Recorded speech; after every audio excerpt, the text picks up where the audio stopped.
मुलांनो, आज नवा दिवस नवी कथा, एक सुंदर अशी कथा मी तुम्हाला सांगणार आहे। तर आज जी कथा सांगणार आहे, या कथेमध्ये एक गरीब कुटुंब असतं। काय असतं?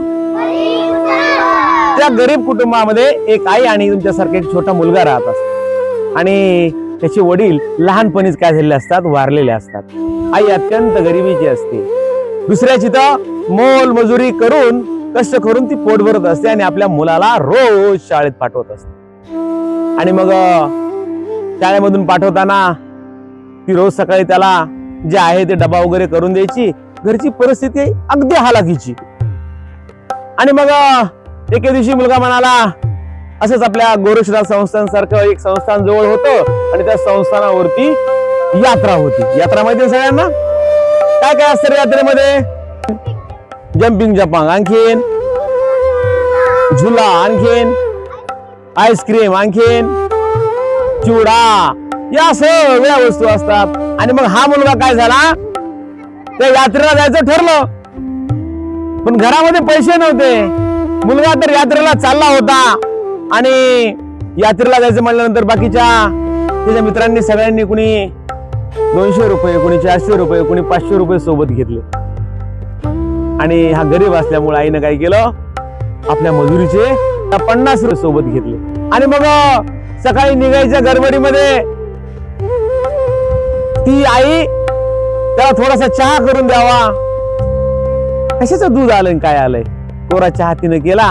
आणि कोरा चहा करताना चुलीवरचं पातेलं उचलताना काय झालं, तिचा हात भाजला। कुणाचा? आईचा हात पोळला।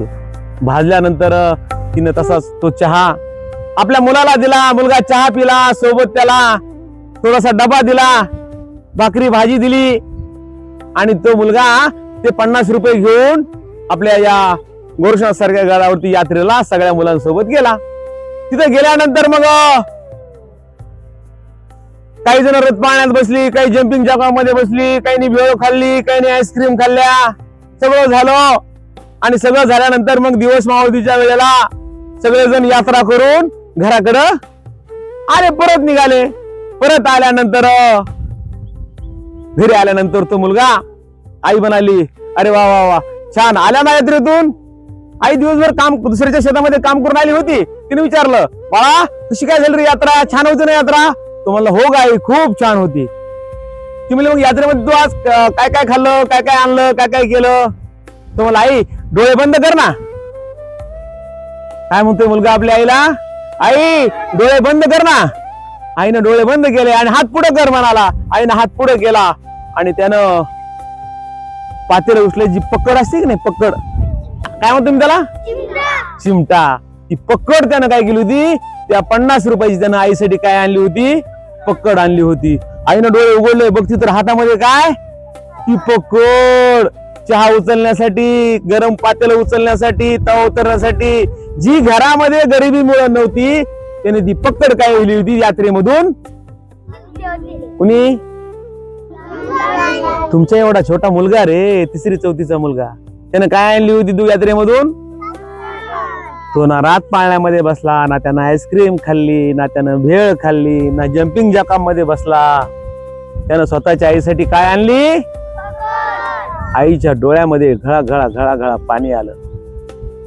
आईला वाटलं एवढा छोटासा मुलगा, पण त्या मला पकड आणली, खरोखरच माझा मुलगा काय खूप समजदार आहे। काय बोध घ्यायचं रे कथेतून?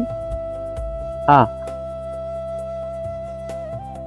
कधी आईचं काय जर नुकसान झालं तर आपण आणून देऊ। वा, कधी आईचं काही नुकसान झालं किंवा आईची आपण काय करायची, काळजी करायची। आणखीन सांग।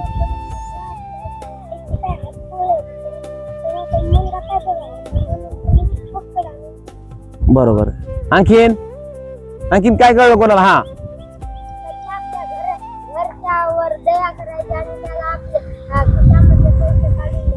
अगदी बरोबर आहे। बघा, आईसारखं प्रेम या जगामध्ये कोणीच करत नाही। आईला आपण माऊली म्हणतो। काय काय शब्द आहेत आईला? आईला आपण माऊली म्हणतो, आईला आपण आपला पहिला गुरु म्हणतो, बरोबर आहे की नाही? आईला आपण जननी म्हणतो, बरोबर आहे की नाही? आई काय असते माणसाचा पहिला गुरु। शाळेत आल्यानंतर शिक्षक हे दुसरे झाले, परंतु आई हा आपल्या आयुष्यातला काय आहे, पहिला गुरु आहे. म्हणून आईचा सन्मान करणं हे प्रत्येकाचं काय आहे, कर्तव्य. ज्या ज्या ठिकाणी आईला त्रास होईल त्या ठिकाणी आपण त्या ठिकाणी तिला मदत करणं, तिचा त्रास कमी होईल यासाठी आपण सगळ्यांनी काय केले पाहिजेत, प्रयत्न केले पाहिजेत. आईची प्रत्येक गोष्ट आपण शीर्षावंद मानली पाहिजे आणि आईचं प्रत्येक काम आपण ऐकलं पाहिजे. ऐकणार ना सगळे इथून पुढे आईचं काम? एका आवाजात सांगा. ठीक आहे, खूप खूप धन्यवाद.